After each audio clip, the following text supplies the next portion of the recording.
You found yourself on another edition of Let 'Em Know Kings in a 313. And on today's episode, despite a valiant effort in the second half to come back by the Detroit Pistons, the New Orleans Pelicans took complete control of the game from the opening jump as the Pistons dug too deep of a hole as the Pelicans controlled the Pistons 125 to 116. We will break down this loss on today's episode of Let 'Em Know Kings in a 313. Let's go.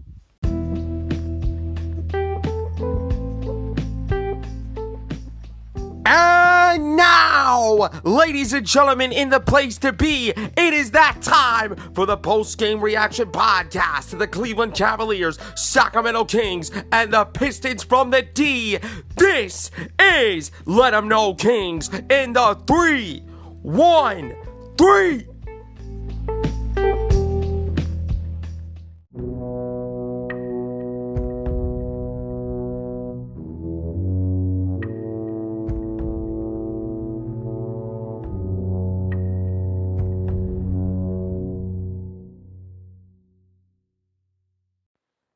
What up, what up, what up? Welcome to another episode of Let 'Em Know Kings in a 313, your Cleveland Cavaliers, Sacramento Kings, and Detroit Pistons post-game reaction podcast. And I'm your host, Scarlett Weisberg. Thank you so much for tuning into this great program as always. And you can find Let 'Em Know Kings in a 313 on Amazon Music, Google Podcasts, Radio Public, Pandora, iHeartRadio, and Spotify, and wherever else you want to listen to this show. Give the show a follow on those platforms if you can please. Please go to the official website of the podcast, anchor.fm/CLESK313, and download the Spotify for Podcasters app on your iTunes or Google Play stores. Turn on your notifications so you know about the next episode of this great podcast, which will be tomorrow, recapping the first in-season tournament game between the Cleveland Cavaliers and the Indiana Pacers in Group A action of the in-season tournament. Please rate, spread the word out to your friends, and give Let 'Em Know Kings in a 313 a 5-star review on whatever podcast platform you're listening to this on. It is a great way to support the podcast, and I appreciate every single one of you that are tuning in to Let 'Em Know Kings in the 313. Now, I don't mean to make any excuses about this. I know that the Pelicans and the Pistons are both playing on a back-to-back, with New Orleans having a tough loss to the Thunder, and then we had a tough loss to the Portland Trailblazers. Actually, I'm not going to call the Portland Trailblazers game for the Pistons a tough loss because, honestly, the Portland Trailblazers took control in the game in that fourth quarter, and Shaedon Sharpe absolutely took over in the second half against Portland. New Orleans was the team that had a really tough loss because they came back on the New Orleans Pelicans won. I'm sorry. They won a game against the Oklahoma City Thunder, which the Thunder blew a 20-point lead. But after the game, the New Orleans Pelicans had some travel issues. The Pelicans had to take an unusual game day flight home because their plane's mechanical problems on Wednesday night. After New Orleans had pulled off the largest road comeback in franchise history by erasing a 22-point deficit. They showed up in New Orleans in the Smoothie King Center in the afternoon, but the biggest thing that I was really surprised about is how the teams responded in a back-to-back. New Orleans, all credit to them. They locked in and they looked like they were ready to play despite the adversity of the mechanical issues. The Pistons, I don't know why I came back to this childhood team. I really don't know. I'm starting to regret coming back to Detroit because this Pistons team Even though it was a tough loss, it was a wire-to-wire win for the New Orleans Pelicans as the Pelicans took complete control over the Pistons by a final score of 125-116. And I get that the Detroit Pistons almost made a comeback attempt in the second half. I get it. The Detroit Pistons played hard in the second half. I'm going to give credit to where credit is due on that. But listen, you gotta play a complete 48 minutes. That's what the Pistons are not learning right now. You just can't play a complete game in the second half and trailing 72-49, a 25-point deficit in the first half. I don't get it. I seriously don't get it. I don't get how the Pistons just don't know how to play. That first half was the worst first half that I've ever watched. Like, I'm really dead serious about this. I might rename this podcast to either Let 'Em Know Kings, I might go back to Let 'Em Know Kings, or Let 'Em Know Kings United and cover the Chicago Bulls. Because at this point, I just can't stand how the Detroit Pistons looked absolutely like hot garbage in the first half and then came back to rally in the second half. I don't get it. I don't get it. I mean, Monty Williams, I get that he's a good coach. I get it. But when you look at the Pelicans and you look at what they've been through before the game, plain mechanical issues, the greatest comeback in franchise history, they were able to lock in and play a complete 48-minute basketball game despite the fact of their adversity. How come the Pistons couldn't do that, man? How come Detroit couldn't do that? It just irritates me. It just irritates me. But anyway, CJ McCallum was the biggest reason why the New Orleans Pelicans won this game. He dropped 33 points on the Detroit Pistons. 33. He did really good in the first half, and he was just taking over the game. Willie Green said he did everything we asked him to do and more, who scored 29 points on Wednesday night in a victory against OKC. I'm talking CJ McCallum. It's a credit to his mindset, to his character, and to the work that he puts in. And when I saw that CJ McCallum went off, I was like, damn. I wish the Detroit Pistons had the same mentality. I wish that the Detroit Pistons understood that you gotta put in the work. I wish that the Detroit Pistons understood that in order to win these type of back-to-back games, you're gonna have to put extra work. And all credit to the New Orleans Pelicans. They look like a team that came prepared.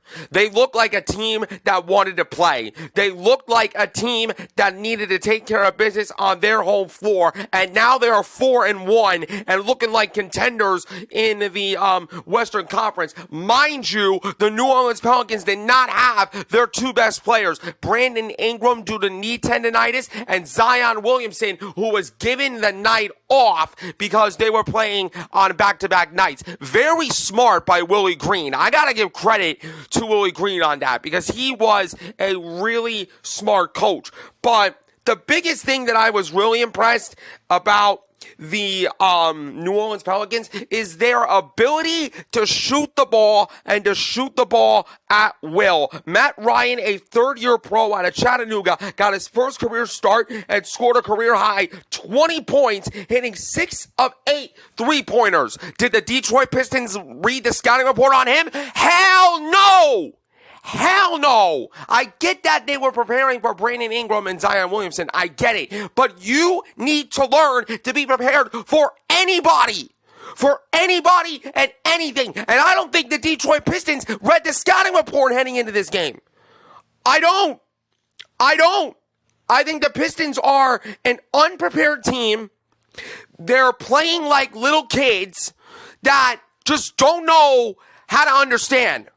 They don't know the game. They don't respect the game. They don't read the scouting report. They overlook opponents and they get killed. Especially giving up 72 points in the first half to a New Orleans Pelicans team that looked pretty damn good after the greatest comeback in their franchise history. It's pathetic. It is pathetic and it is embarrassing. Now there's two guys for the Detroit Pistons that I want to give credit to.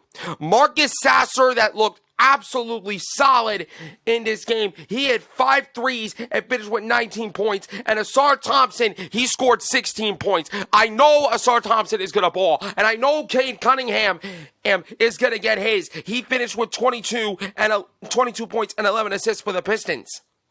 But trailing by as much as 25 points in the second quarter, the Pistons got back within single digits when Sasser's 3 made it 111 to 103 with 4:03 left.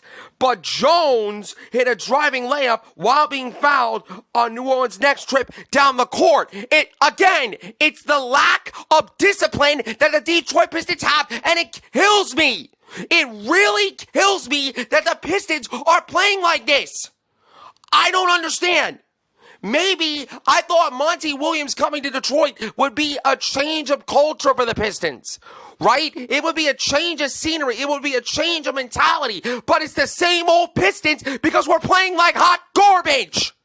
We're playing like the worst team in the NBA. We're playing like we need to play for draft picks and not for a playing spot. This is the worst team that I've ever watched in the history of the NBA. Now, Asar Thompson, I'm not putting the blame on you. You're a talented rookie, and you're a stud. Cade Cunningham, you're coming back with a vengeance, and you're a stud. Jalen Duren, you are still the junkyard dog. Marcus Sasser looks like an absolute stud. But my God, the amount of culture that the Pistons have is just absolutely looking like a losing culture to me. The Pistons are not going to go anywhere until they learn how to play complete winning basketball. That means a solid flow on offense, a defense that is aggressive, and a disciplined basketball team that doesn't commit silly fouls, that doesn't take care of the ball, that doesn't have turnovers. Apparently that the Detroit Pistons have butterfingers because they don't know how to control the damn basketball to save their damn life. I mean, my God, Monty Williams said this. We have a number of guys out there that just said enough. We got to guard the ball. We got to push hard. Whose team was playing a second game in back-to-back nights. But it's absolutely no excuse. It is absolutely no excuse. Why don't you just stop talking about we got to guard this person. We got to stop the ball. We got to play Pistons basketball. And just do it. Just do it, damn it. I'm sick and tired of recording this podcast after the Pistons played like the worst team in the NBA. Worst team in the NBA. Just look at what Victor Wembanyama and San Antonio did. Yeah, they were outmatched against a really talented Phoenix Suns team like Kevin Durant, Devin Booker, Bradley Beal. I get it. But the difference between Detroit and San Antonio is this. The Spurs put in work and Victor Wembanyama understood the moment. The Pistons, however, overlooked the New Orleans Pelicans and they played like hot garbage. All credit to Willie Green, all credit to CJ McCallum, all credit to Jonas Valanciunas and the New Orleans Pelicans. They were able to take care of business against a Detroit team that looked absolutely disgusting. Absolutely disgusting on both ends of the floor. That first half, when you give up 72 points, you're not going to win. That second half, fierce rally. I gotta give them credit. And even though we outscored them 34-22 in the third quarter, but that don't mean nothing when we give up 72 points in the first half and only scoring 50. You're not going to win games like that. I'm sorry, Detroit, but you're not going to win games when you give up 70 points in the first half and try to come from behind. You dug too deep of a hole to come back from, and this is what you get. An embarrassing back-to-back loss, back-to-back 2 embarrassing losses. But now, you got the Phoenix Suns team that worked you in the preseason. I don't care if it's preseason. Yeah, I'm going to mention it. You got worked in the preseason, and you were able to come back and force overtime. But that entire first half of the New Orleans Pelicans and the Detroit Pistons game last night reminded me of the first half of the Pistons and the Suns preseason games. Because Detroit, I never thought I would say this. You got worked.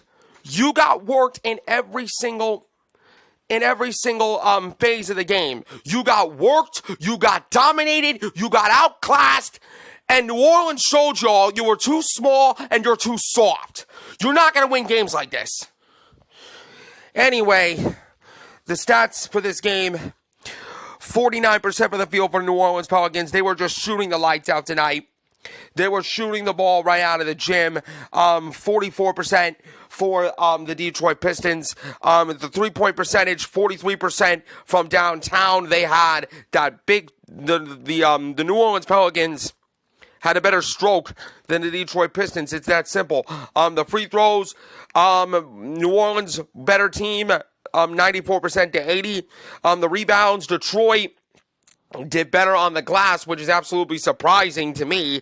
The assist numbers, 30 to 27 in favor of Detroit. The rebounds were 48 to 36 compared to 19 offensive rebounds for Detroit. The points of the paint were dead even, but the fouls, again, this Pistons team just doesn't know what discipline means. 31 fouls. 31! And only 18 for the Pelicans. And by the way, Jalen Duren got ejected last night for arguing the call with the official. Come on, man. Come on. I get that call was not on you. I get it. But as a young man in the NBA, you got to understand composure. You got to understand that something is bigger than yourself. The team is bigger than yourself. I think the Pistons are the most selfish team in the NBA right now, and it shows. It shows in the way they play, it shows in the lack of discipline, and it shows in the lack of mentality. When I came back to the Pistons, I expected us to be better. But I think right now we're looking worse. And until they show me they could play a complete 48-minute basketball game with discipline, with offense, with an aggressive defense that I've seen us play against Charlotte, that I've seen us play against Chicago. Go back to that. Go back to that style of basketball, because this stuff that you're doing right now, this ain't it, man. This ain't it. The Pelicans earned this win, and in my opinion, no. It's not an opinion. This is a fact. The New Orleans Pelicans, they gave the Detroit Pistons what they deserved. They earned this L because their lack of mentality showed tonight. Despite the fact that Cade Cunningham dropped 22 points, he had 11 assists, but 6 turnovers for this guy. Cade Cunningham is not going to be good. I'm sorry. Cade Cunningham is not going to be an all-star type of guard. He is not going to be a good quality leader if he turns the ball over multiple times. It's that simple. It's that simple. Until he takes care of the ball, Cade Cunningham is not going to be good. I get that he's a scorer. I get that he shares the ball really well, but he needs to learn how to take care of the ball and not give free possessions to a New Orleans Pelicans team that shot the lights out of the gym. Sasser was another guy that stood out to me. 19 points, 3 assists. He was 5 for 8 from the three-point line. In my opinion, he should start over Killian Hayes. Either Ivy or Marcus Sasser should start over Killian Hayes, because Ivy dropped 12 points off the bench. He had 7 rebounds and a block. Not bad from him. Hayes, although he finished with 10 points, I don't see Hayes in the starting lineup anymore. I'm sorry to tell everybody the truth. Killian Hayes does not deserve to be a starter. Asar Thompson, 16 points, 7 rebounds, 5 assists, and a block. He was over 6 from three-point land. The offense, I need to see Asar Thompson get better at that end. Jalen Duren, 12 points, 5 boards. But the biggest story of this game was CJ McCallum. 33 points, 5 assists, 4 rebounds, 10 for 11 from the free throw line, 3 for 10 from three-point land. Matt Ryan, 20 points, 2 rebounds, 2 assists, 6 for 8 from three-point range. Valiant was a force, 23 points, 13 rebounds, 5 assists, and overall, it was a complete team win for the New Orleans Pelicans. And now the Pistons are in trouble. They got Kevin Durant and the Phoenix Suns coming at home on Sunday at 3 o'clock.